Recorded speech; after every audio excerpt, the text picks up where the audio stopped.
Hello, and welcome to the Dr. Toomer Talk Show on Tuesday. How are you? I'm Dr. Catherine Toomer, family medicine, community health physician, and Total Weight Care Institute founder. And so, what I'm going to talk about today is how to eat anything, really. Now, the reason I use the title "How to Eat Peach Cobbler" is because I live in a state where peaches are very prevalent. And this is the time of year when we get the biggest, juiciest, freshest peaches. And so there's always peaches in the house. But if any of you have heard me talk before, when I talk about fruit, I always talk about how fruit is sugar with vitamins attached. And therefore, they have to be handled in a very specific way, not to cause weight gain. And the reason is because our body uses glucose, the breakdown of sugar, as a clue or as a cue to make fat in our body, particularly those of us who have any genetic predisposition for diabetes, who have insulin resistance, who have polycystic ovary syndrome, who are going through menopause, who are under a lot of stress. All these things change how our body handles carbohydrates. Sugar is a carbohydrate. And so in fact, it's one of the most effective carbohydrates. I don't know if you call it effective, but it's one of the carbohydrates that we have to really manage well in order not to gain weight or in order to maintain a healthy, going through our healthy journey. And I know I say weight, but really what I'm talking about is fat. You can have too much fat in your body and not be overweight. So weight really is just the word I use because that's what everyone else uses. But really, what it is that we mitigate ways that our body makes fat. And so there are lots of foods this time of year. There's lots of food all times of year that actually can kind of cause some issues. And so I'm going to talk about those today, some of our favorites. And I put in the title Peach Cobbler, but I'll be talking about all the things that we like to eat. One of the biggest, I should say, sadnesses that I see is when people stop eating their favorite foods or stop drinking their favorite drinks because they think that it's going to derail their weight loss journey, their weight health journey. And if it's not done correctly, then absolutely that can happen. However, there are ways to get around it. I am of the opinion that food is a self-care mechanism when done correctly. Food is a way of connecting to culture. It's a way of connecting to the world. It's a way of enjoying our friends and family. It is extremely important psychosocially. And so giving up favorite foods, giving up anything that affects our ability to enjoy food, to me, is a tragedy. And so I spend a lot of time with my patients and clients on how to eat their favorite foods and not give them up. Because otherwise, this becomes is a chore. Um, and hold on just a minute. I need to block someone who is oops, being a troll. Okay, so that person has been removed. All right. Um, and so what I do, and of course, um, people often say that you're not successful until you have trolls. Well, I guess I've inherited some trolls. So, um, oh, sorry. They changed the system, and so you click on something and it ends up putting it out over the whole thing. Sorry about that. I like talking about how you can eat foods and enjoy people and enjoy the times around food without it causing you a problem. And the reason I talk about peach cobbler is because I made a big pan of peach cobbler the other day. And as some of you know, I have lost over 100 pounds. I've never gained any of that weight back. I started about 25 years ago and I lost it in increments. Total now about 110 pounds. However, I have never gained weight back and I've never restricted my eating. And there's a reason because what I did was I created a program for myself where I could eat. And I figured out a way of tricking the body essentially into thinking you're having a ketogenic diet when in fact you're not. And so that is the key. So why is this important? Because when you eat foods that aren't necessarily the best for you, and if when you're unable to eat them in moderation, then it can cause problems, basically fat production. It can cause problems with clogged arteries and can cause problem with dementia, kidney problems, intestinal bloating, and all sorts of things, gallbladder issues. And so it's I'm just going to start off by saying anything you eat should be done in moderation, even the things that are healthy. And so let's get into it. Um, put in the chat. I'm just curious, in the chat, tell me what your favorite thing to eat is. Like the one thing that you love to eat, but you've given it up, or you feel guilty every time you eat some of it.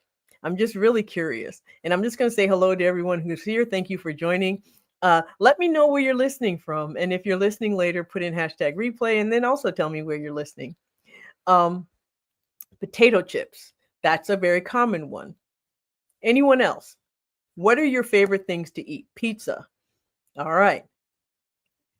Another one. Those are actually, both of them were on my list. So I'll tell you how. Ice cream and black cake. Oh yeah, you're my girl. I'm a ice cream and cake person too. Anyone else?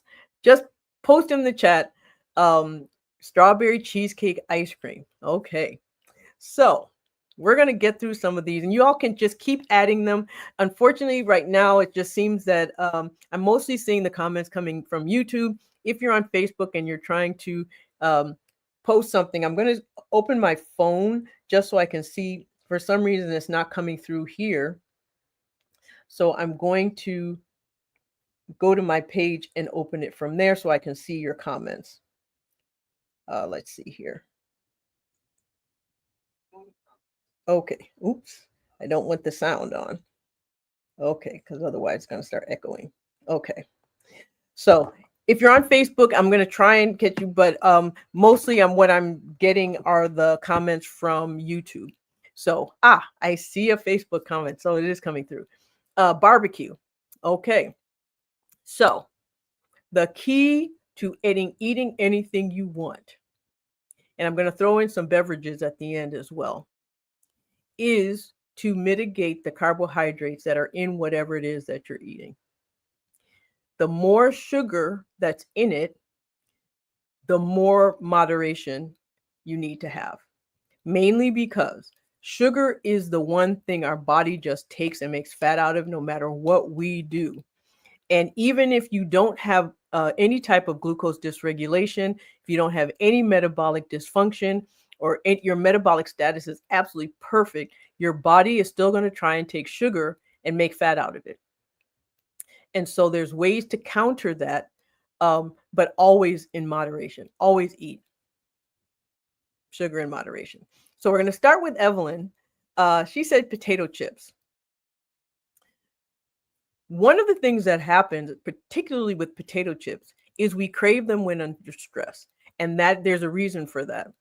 When you're under stress, your cortisol levels go up. Your cortisol levels push you towards insulin resistance. Your brain thinks you're not eating enough. Your brain thinks it's not getting all that it needs. And so it makes you crave sugar and salty things that are high in carbohydrates. Potatoes, white potatoes, are particularly high in carbohydrates. The way you counter them, one, never eat potato chips out of a bag. Always put them in something where you can control the portion and you stick to that portion. Whatever the portion size they say on the bag, that is essentially what you should have. The issue we run into is that you have these bags and they have like 4 or 5 servings in the bag and we eat the whole thing. So first you want to limit to 1 serving. Then you want to take the potato chip and dip it in something that's high in protein or high in fat, or preferably both. Some type of sour cream dip, cottage cheese dip, something. What I like to do is I take cream cheese and mix it with sour cream and a bit of onion powder and mix it up, and I make my own dip. Some you can throw some chives in there, or you can just buy it. But dipping it in something so that you're actually eating dip that is at least half the size of the chip. Because what that does is it slows down your body's absorption of the carbohydrate that it is.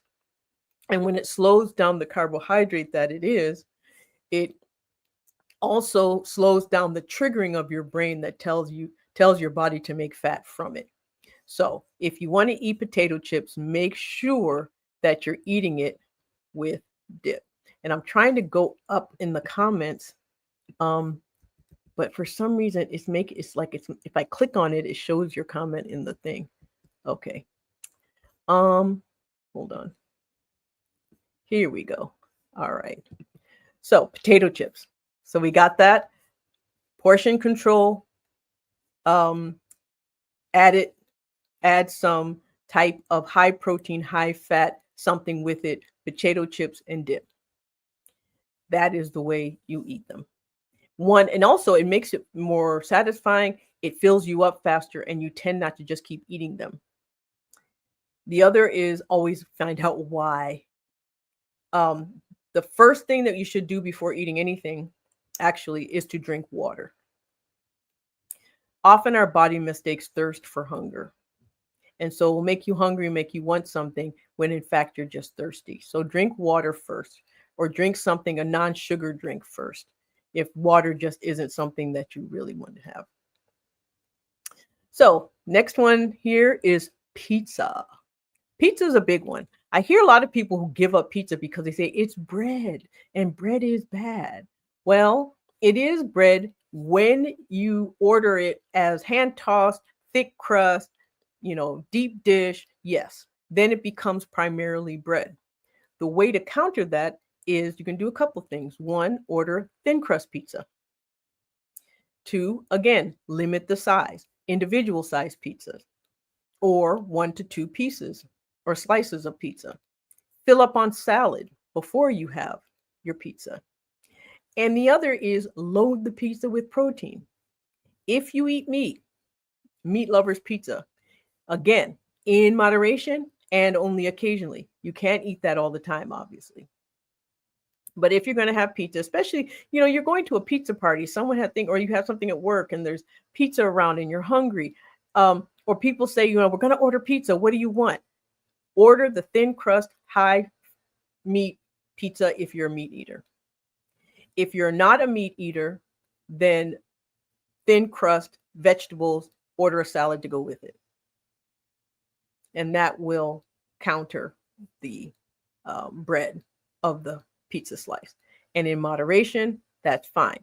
Not all health journey days have to be weight loss journey days. Sometimes just status quo, holding steady is good enough. And so you don't beat yourself up over it. If you eat food out of guilt, when guilty, if you eat food and you're beating yourself up, it changes how your body reacts to that food. When you're calm, relaxed, enjoying every single bite, your body takes the food and pulls the nutrients out. When you're under stress and you're beating yourself up and you're guilty about what you're eating and you're like, oh my God, I shouldn't be eating this. Your stress hormone goes up, your body takes it and turns it to fat. So if you're going to eat something that you feel you shouldn't be eating, enjoy it. At least, and savor every single bite. So we got potato chips, how to handle those. We got pizza, how to handle that. Oh, you got cake and pizza. Okay. Denise has got both.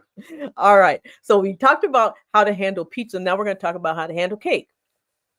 Cake is a dessert, so that means we're dealing with sugar. We're trying to mitigate sugar. The way to eat dessert is to make sure it follows a no carbohydrate meal.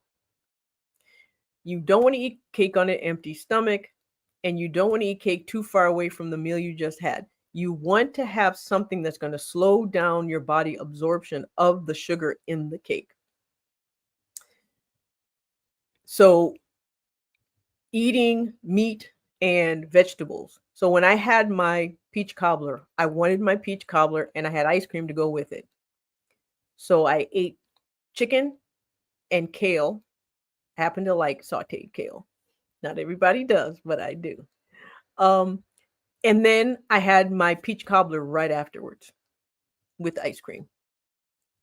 And I ate everything very slowly so that my brain got the message that I was eating.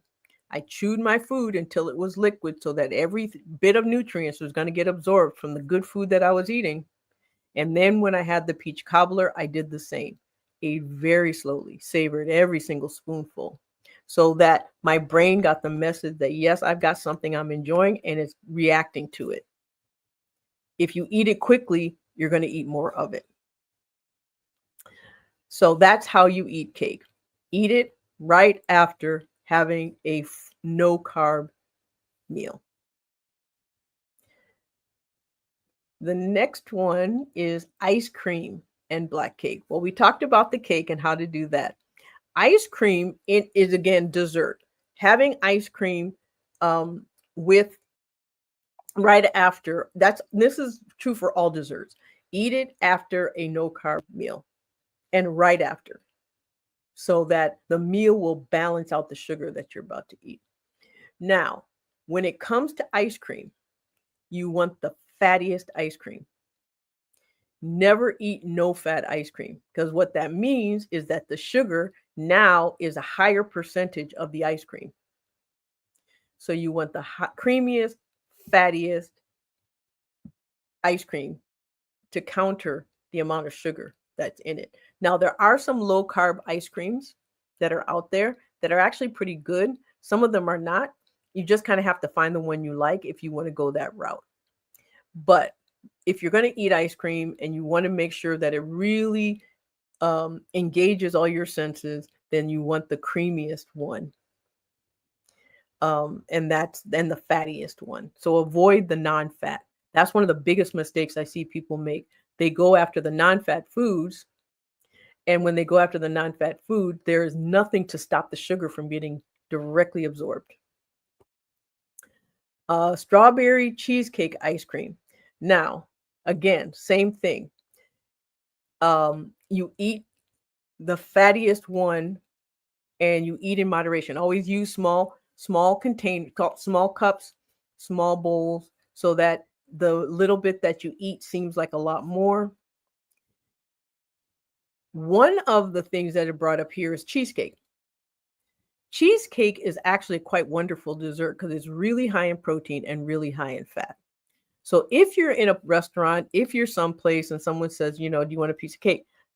If you have to choose cheesecake.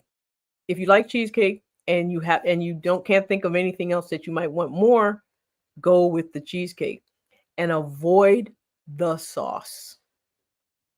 It's those syrupy sauces that they pour over your cheesecake that is actually kind of the problem. So the trick that I do is when I look at the dessert menu first.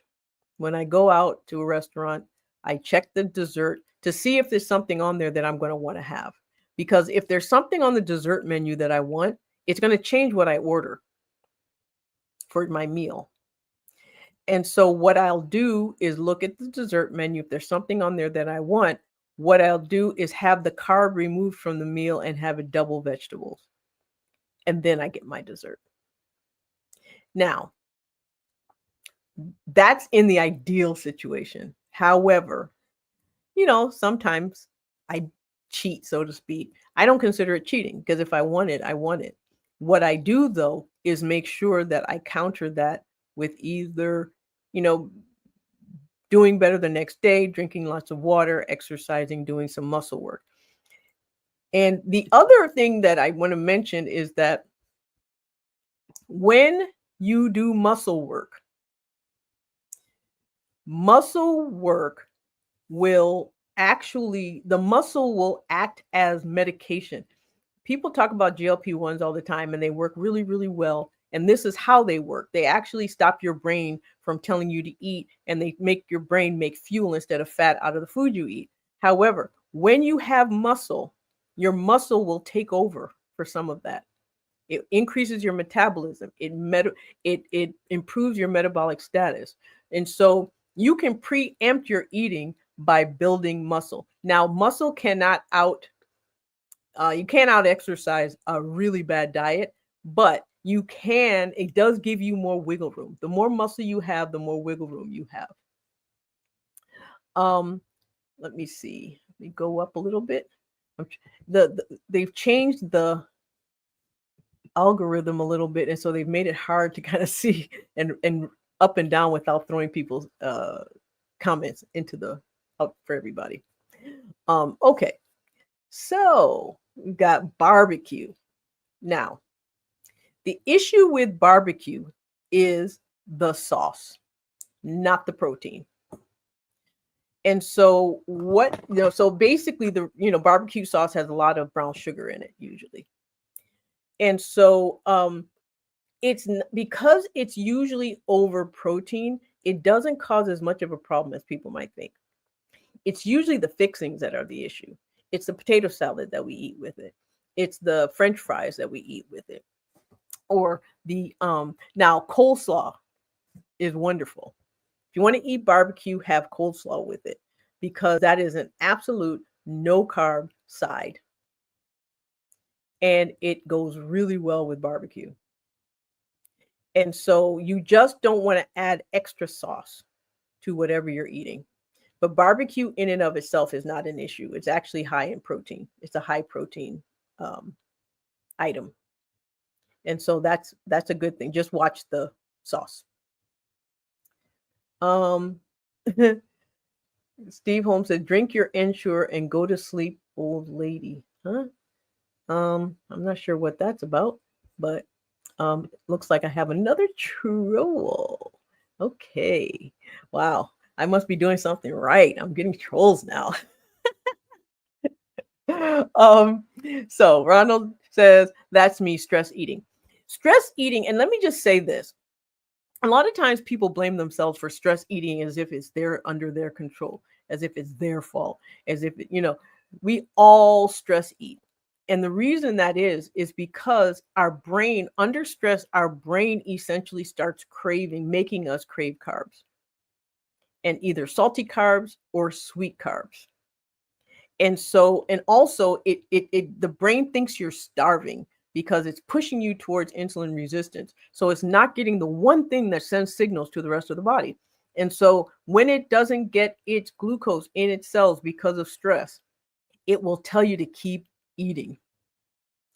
So the way to stop stress eating is to really go after the stress.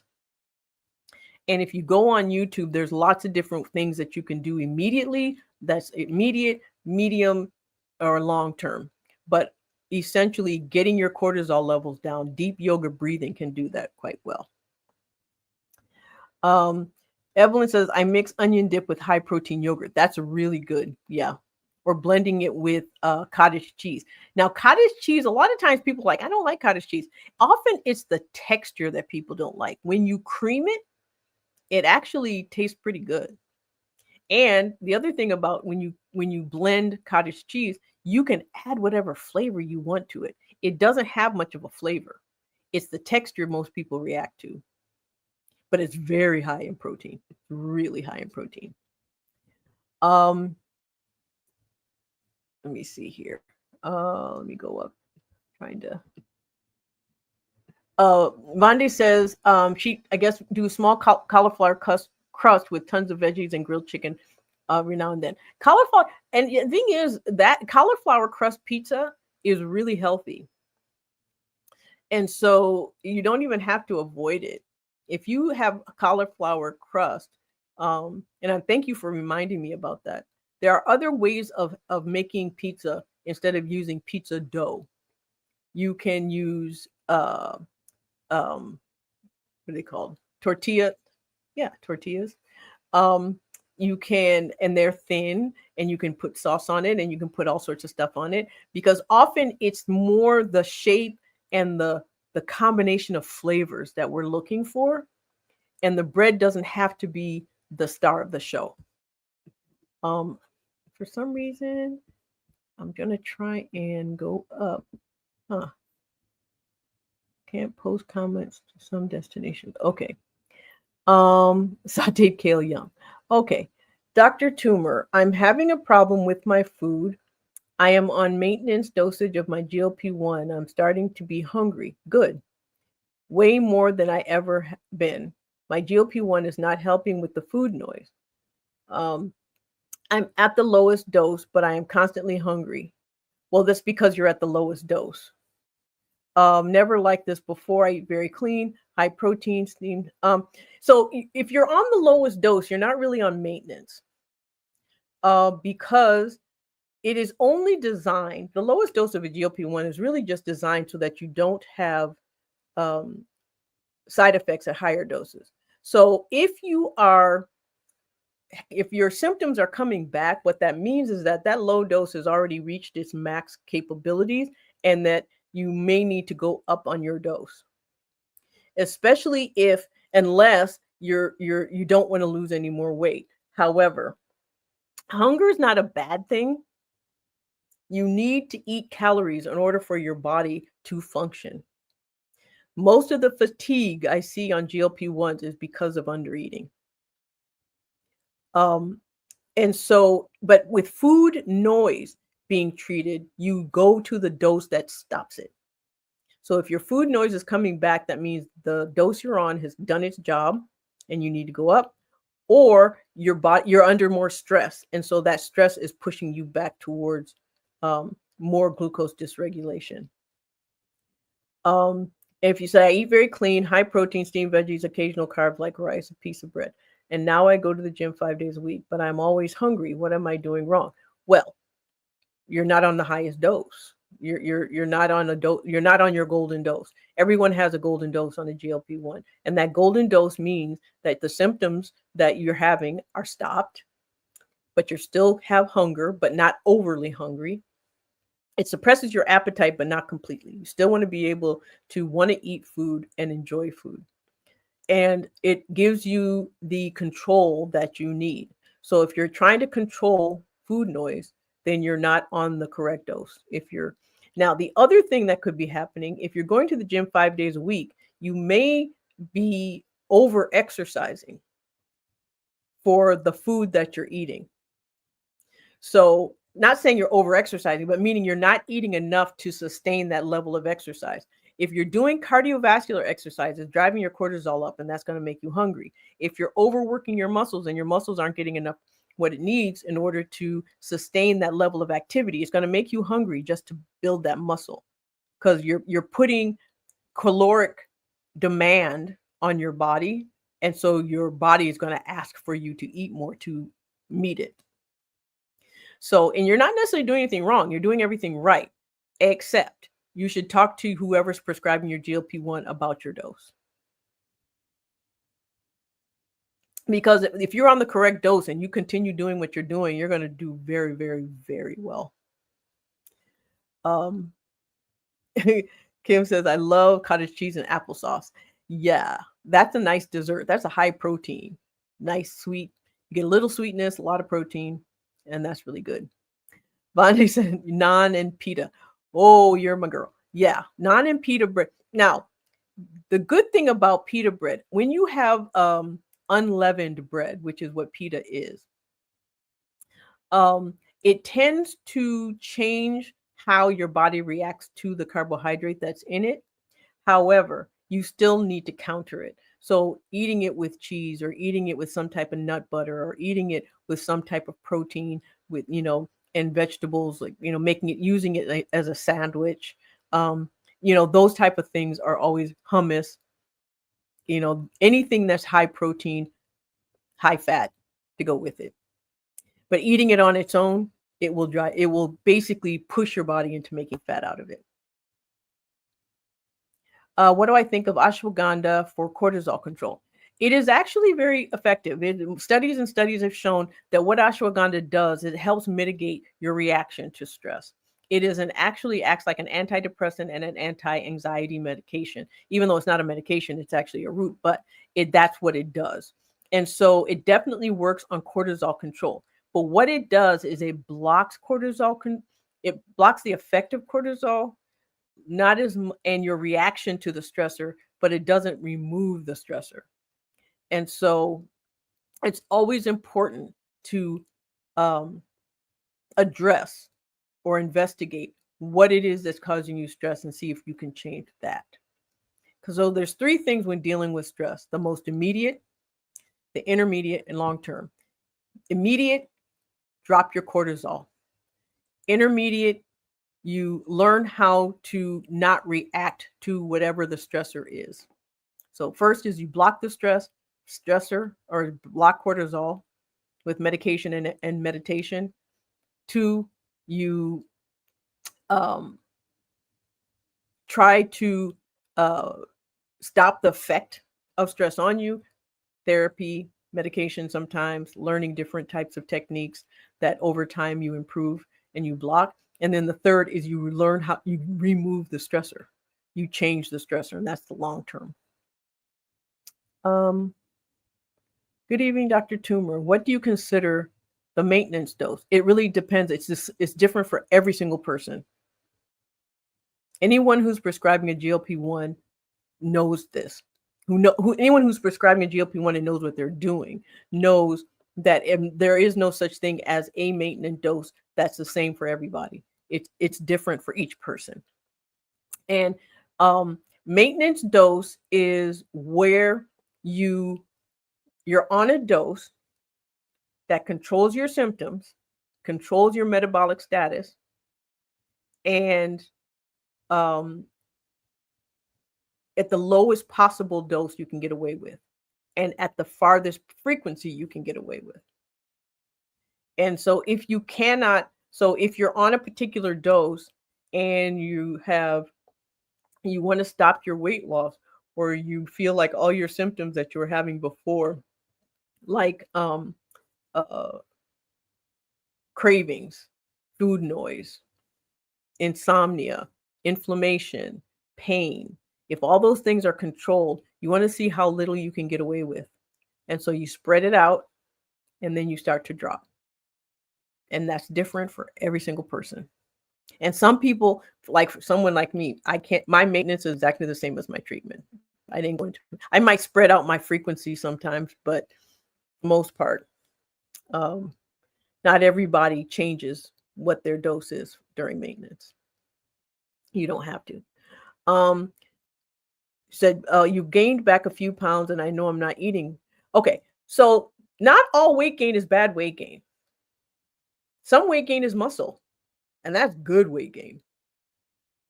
So that's why I'm not a big fan of weighing every day. I'm not a big fan of goal weights, because if you're doing it right and you're building muscle, your weight may actually go up.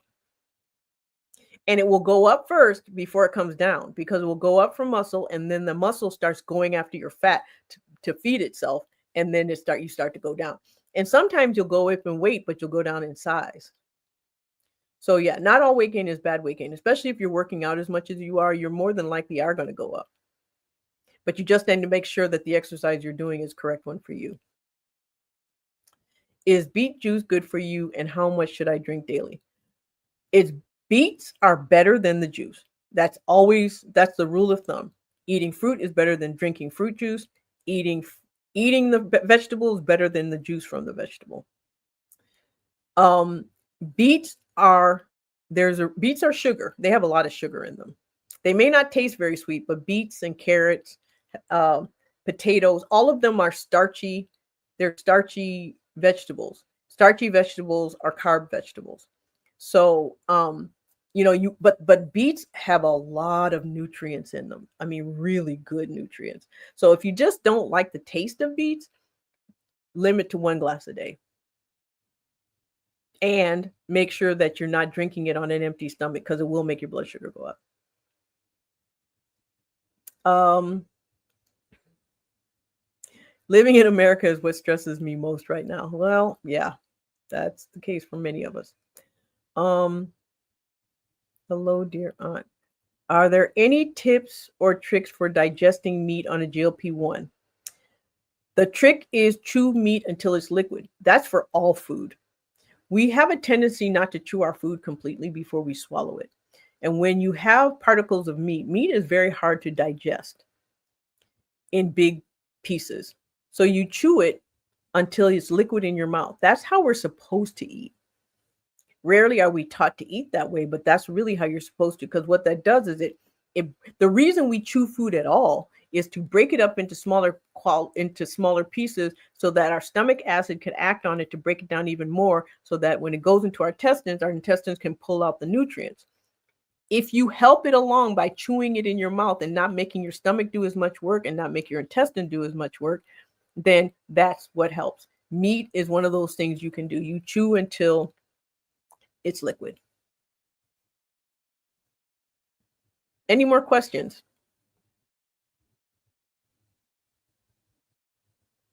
Okay. Well, if you think of any questions later, you can write to me at help@drtumor.com. I'm going to write it in the chat. Make sure that you put in either like question from Dr. Tumor Talks or something so that my VA knows to flag the email.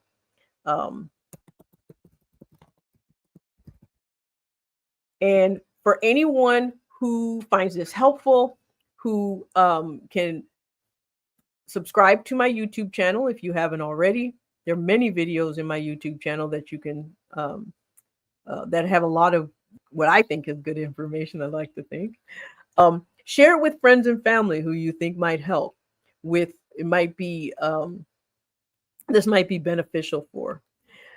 The other is and if you're interested in trying to work with me, I do strategy and plan consultations, and you can look on my website at drtumor.com for ways of getting in touch with me for that. Or you can just email me. I'm just trying to, there's some more comments and I'm trying to go down so I can see what they are. For some reason, it's just not letting me. It's not letting me kind of control the comments very well. Well, thank you, Emmanuel. Thank you, Charlotte. Thank you, Marcia. Always here. Denise as well. So Denise says, my TDEE calculator, which basically means your total dietary expenditure. So basically the number of calories you're supposed to eat every day, says I should be eating around 1,600 calories, but I eat around 1,450. I exercise 4 days a week. How should I increase my caloric without gaining? Usually in the form of protein. So sometimes, protein shakes help. Ensure makes some really good products. You can make your own. That will add calories. You can add, like coconut oil to some of your meals, like if you make stews. You can add cheese to salads. You can add, just avocados are a really good way of adding calories that are healthy. You just look for foods that are caloric dense, but also high in nutrients, high in calories, but not high in carbohydrates. And you can look that up. There are lists. And you can look up those lists and just add it. Because you're not that far away. So, it wouldn't take much. Hey, Kelly, how are you? Cuz Isabel asks, is it bad if I eat a sandwich, wheat bread, turkey, add avocado? Bad. Okay, daily for dinner. This is the trick for eating a sandwich. You make sure what's between the bread is twice as much as the bread itself. So if the bread is this thick and you have 2 pieces of bread this thick, you want to fill it in between with things that are not carbohydrates. That's how you eat a sandwich. So deli sandwiches are big and thick like that. Very little bread compared to the amount of meat that's inside of them. Adding avocado is wonderful because it's a healthy fat. Turkey, again, protein. You just want to watch the sodium in it if you have any issues with hypertension. And if it's the carved turkey, then you're fine. There was a comment earlier. Unfortunately, I can't scroll up, so I'm trying to get to it. So if you had something, okay. It said, Poochie Lou said, I have a trainer and she's very aware of my body. I'm building muscle. I do mostly heavy free weights and some cardio. I've been at it for 2 years. Yeah. I mean, and that is exactly what you're supposed to do. Cardiovascular should be kind of low impact to help with your moods and help with cardiovascular health, and then heavyweight lifting. So if you're getting hungry, it's more than likely that you're just not eating enough calories for the muscle that you're building. If it's a new thing. And then it is rare for anyone who's on a GLP-1 to get away with the lowest dose. Unless now I do use it for a lot of times with women who are gaining weight from menopause because their BMIs are normal. The problem is that their body's shifting to fat, and you want to stop that because that's what causes problems with their health. That's what causes our cardiovascular and our dementia and all the rest. And so you want to stop it before it continues, and a low dose can prevent that. And so I usually use low dose GLP-1s for menopausal women, or for anyone who it has too much fat in their body, but their BMI is not high. And you'd be surprised how many people who are walking around who are fatty thin. Fatty liver, having body ratio issues where your fat is too high of a percentage, or your waist to hip ratio is too high. So even if someone is thin, if their waist is the largest part of their body, their health issues are exactly the same as somebody who may be overweight because of fat. So it's not about weight. It's about fat, where it is in your body and what it does. Any other questions? Well, if there's no more questions, we're kind of hitting the hour mark. I try to keep this to about 30 minutes if I can. So just write to me if you have any questions, share the video, subscribe to my YouTube channel, invite others to subscribe, and I will see you next Tuesday. Cindy says, I have been unable to go above 2.5 due to anxiety and depression side effects. Yeah, it can do that. So you have to find other means to do the work that the medication would do at a higher dose, and that's muscle and cortisol, stress reduction, exercises. Meditation works really, really well, but meditation is a muscle. You've got to build it. And so that's important. All right. Well, I'll see you all next Tuesday right here. We're on we're on Facebook, LinkedIn, and YouTube, both at Dr. Toomer and at blackdoctor.org. And I thank you so much for being here tonight, and I will see you next week. Good night.